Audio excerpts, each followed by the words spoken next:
Hi guys, welcome back to my channel. Today is weekday. Magbubunot tayo ng ano ba yan? Damo. Dito sa cabbage. Yan. Kailangan natin ng gloves.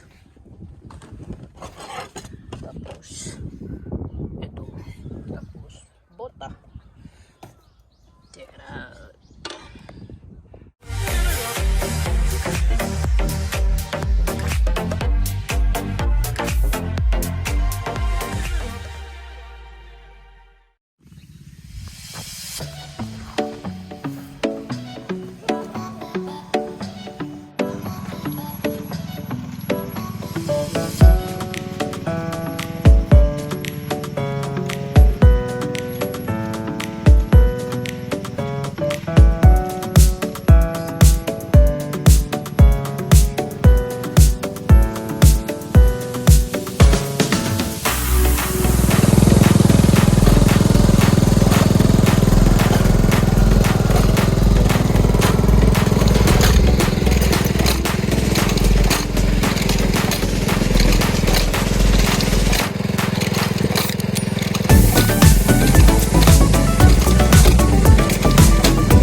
Na tayo ng sabak.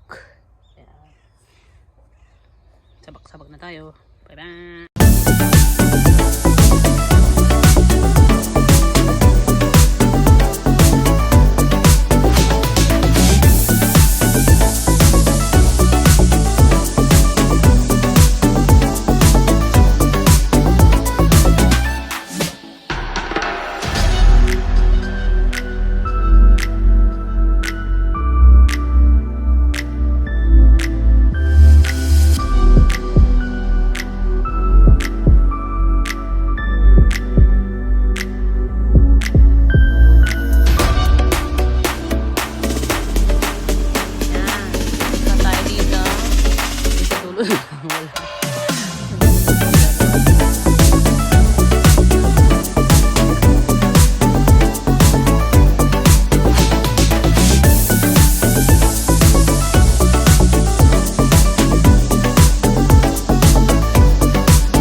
Pero ito naman yung dinaanan ng bagyo.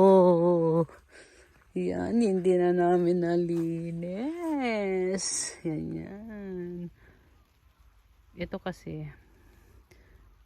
dinaanan ng bagyo. Alam yung kayong bagyong na pinakamalakas na bagyo ngayong taong naranasan namin. So yan. Pagkatapos ng bagyo, tinanim namin ito, saka bumagyo. Kaya yung gamot na para sa kanya, nasama sa bagyo. Kaya yan. Ito naman, yan, after ng bagyo. O, diba? Ganda. Yan.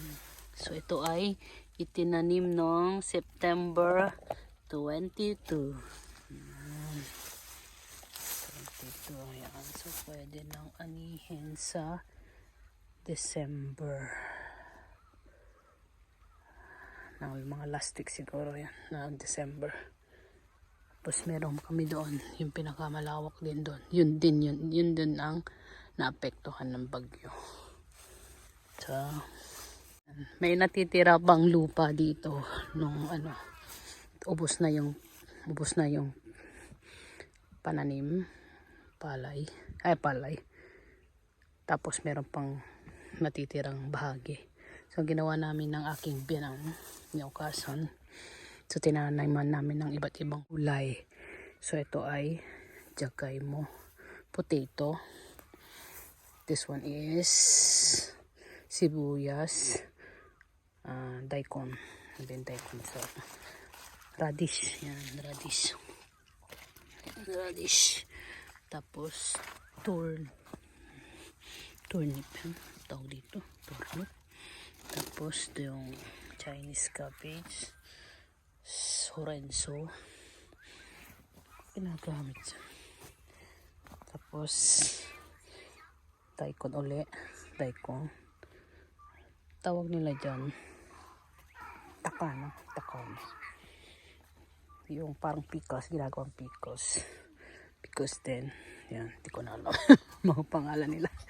Tapos ito, may nakita pa ako doon sa warehouse ng potato. Tinanim ko ulit dyan. Tapos ito din, nakaharang-harang lang doon, nilipat ko dito. Tapos ito, jagay mo ulit. Jagay mo. Tapos wala na. Yan naman ay tambakan ng manure. Yan. Tatabak namin yung manure dyan. Tapos ilalagay sa mga hatake. Kasi yan yung mga ginagawa dito. Ilalagay nila sa hatake. Pag natapos na lang isang pananim, ilagay ulit sila ng manure.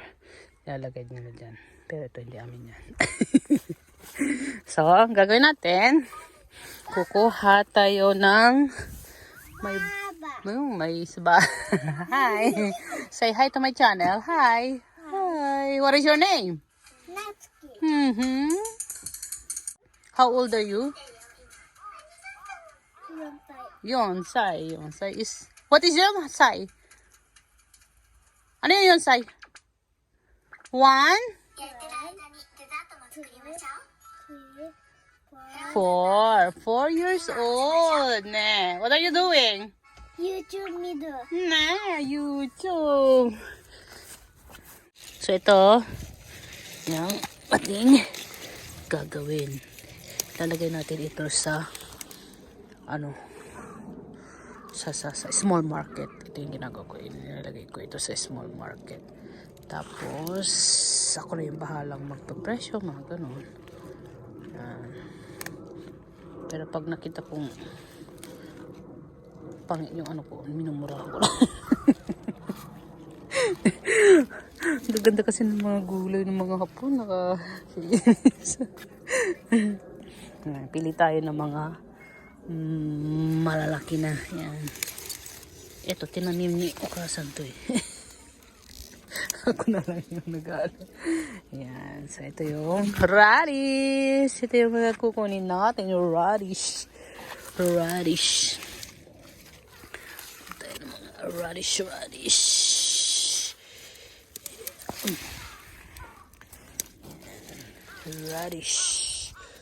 Radish. Nasaan pa? Tapos ito yung mga hindi ko alam paano lutuin to eh. Pero binitinda ko lang. Ito. Ang gagawin dyan, huhugasan. Tapos yung iba, hindi na pinuputol itong dahon. Kasi niluluto din daw. Pero ako, pinuputol ko na siya. Ito po guys. Ang bentahan dito, 3 piraso. 100. 120, 100. 100. Yeah, 120, 130 yen. So, ibig sabihin, kapag 40 ang pera ng palitan, 40 ito. 40 tatlo, 1, 2, 3. Ganun lang ginagawa ko. Stand ko, kuha pa tayo ng mga leaves dyan. Check it out!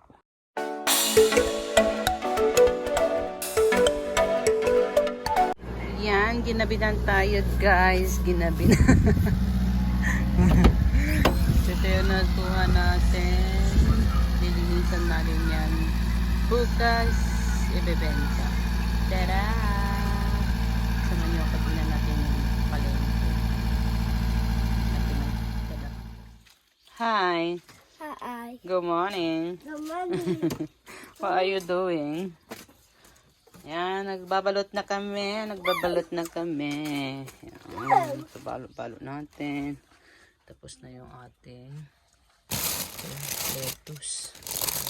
Lettuce, daikon. Itong daikon, ganyan na yan. Tapos lalagyan na lang ng dito, patutuyuin. Tapos ito naman, hindi kasya. Lagay ko na lang dyan. Tapos babalot-balot.